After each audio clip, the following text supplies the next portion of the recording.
হাঁটু এবং কোমরের সমস্যা থাকলে চেয়ারে বসে নামাজ পড়া যাবে কি না। আমার বোনের ব্রেস্টে টিউমার হওয়ায় অপারেশন করা হয়েছে। এখন প্রশ্ন হচ্ছে, বোনের বিয়ের সময় বিষয়টা ছেলে পক্ষকে জানানোর প্রয়োজন আছে কিনা। পাকিস্তানের একজন আলেম বাংলাদেশে আগমনকে কেন্দ্র করে একাধিক বিবাহের বিষয়ে আলোচনা হচ্ছে।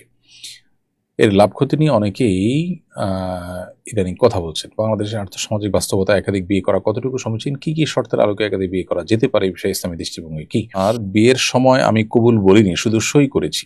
আমার পক্ষ থেকে আমার বাবা প্রস্তাব দেন, আমার বর কবুল করেন। আমার বিয়ে হয়েছে কিনা। সোশ্যাল মিডিয়ায় ইসলাম বিরোধিতার কারণে মাঝে মাঝেই সামাজিক অস্থিরতা তৈরি হয়। সাম্প্রতিক সময় রংপুরের গঙ্গাচড়ার ঘটনাটি এক্ষেত্রে উল্লেখযোগ্য। এ জাতীয় পরিস্থিতি থেকে পরিত্রাণ পেতে রাষ্ট্র বা আমাদের করণীয় কি হয়েছেন। আমার বিয়ের জন্য বাবা মা মেয়ে দেখলে মেয়ের ছবি সবাইকে দেখায়, এতে আমার খুব খারাপ লাগে। বুঝালেও মানতে চায় না। এতে আমার কি কিছু করার আছে? চলুন তাহলে আর দেরি না করে আপনাদের প্রশ্নগুলোর উত্তর দেওয়ার আলোকিত ভবনে আমরা প্রবেশ করি।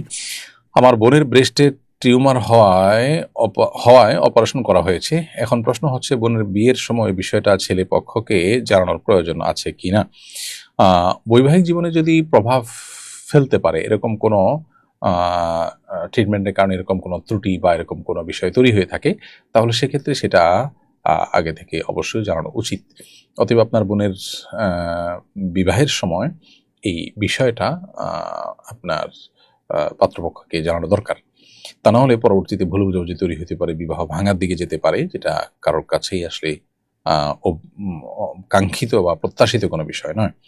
সাধারণ রোগ যদি হয়ে থাকে, যে রোগের কারণে আসলে বৈবাহিক জীবনে কোনো প্রভাব ফেলার কথা নয়, তাহলে সেক্ষেত্রে সেটা জানানো জরুরি না।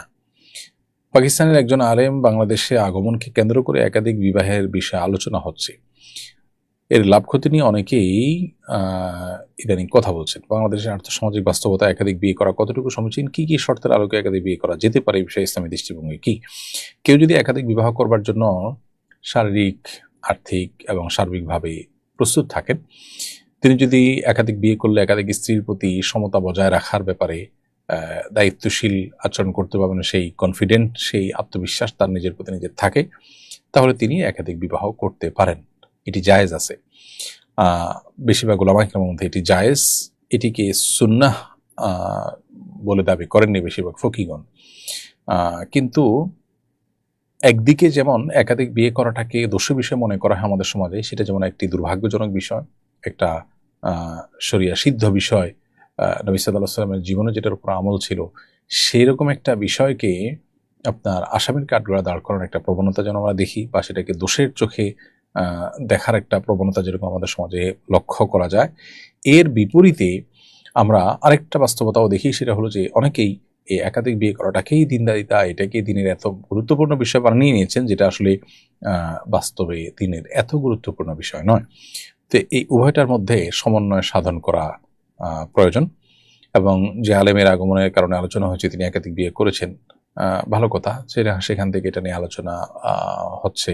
আলোচনা হওয়াটা দোষে কিছু নয়, কিন্তু প্রত্যেকটা মানুষকেই এক্ষেত্রে আপনার প্রান্তিকতা পরিহার করে মধ্যম পন্থা অবলম্বন করতে হবে। আর বাংলাদেশের আর্থসামাজিক বাস্তবতার ভিত্তিতে একাধিক বিয়ে করা সমীচীন অসমীচীন এরকম বলার কোনো সুযোগ নেই। শরিয়ার বিধান সকল সমাজের জন্য সমানভাবে প্রযোজ্য।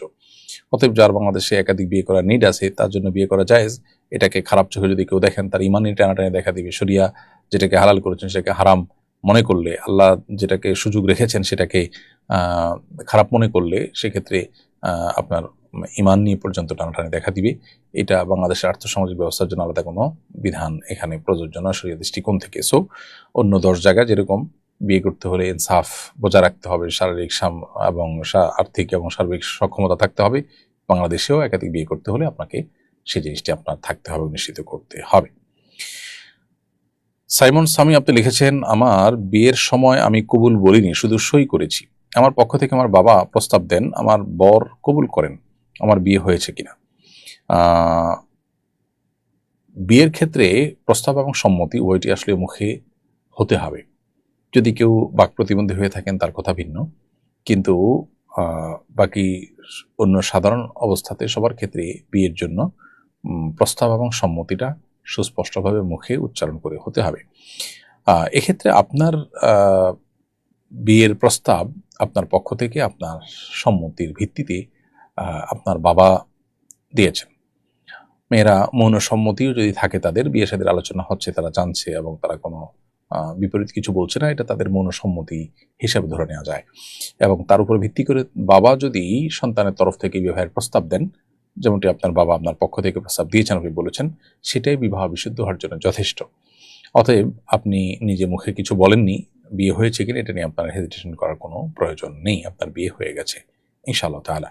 এনায়েতুল্লাহ লিখেছেন, সোশ্যাল মিডিয়ায় ইসলাম বিরোধিতার কারণে মাঝে মাঝেই সামাজিক অস্থিরতা তৈরি হয়। সাম্প্রতিক সময় রংপুরের গঙ্গাচড়ার ঘটনাটি এক্ষেত্রে উল্লেখযোগ্য। এ জাতীয় পরিস্থিতি থেকে পরিত্রাণ পেতে রাষ্ট্র বা আমাদের করণীয় কি হতে পারে? ভাই এনায়েতুল্লাহ, খুবই গুরুত্বপূর্ণ একটি কথা আপনি এনেছেন।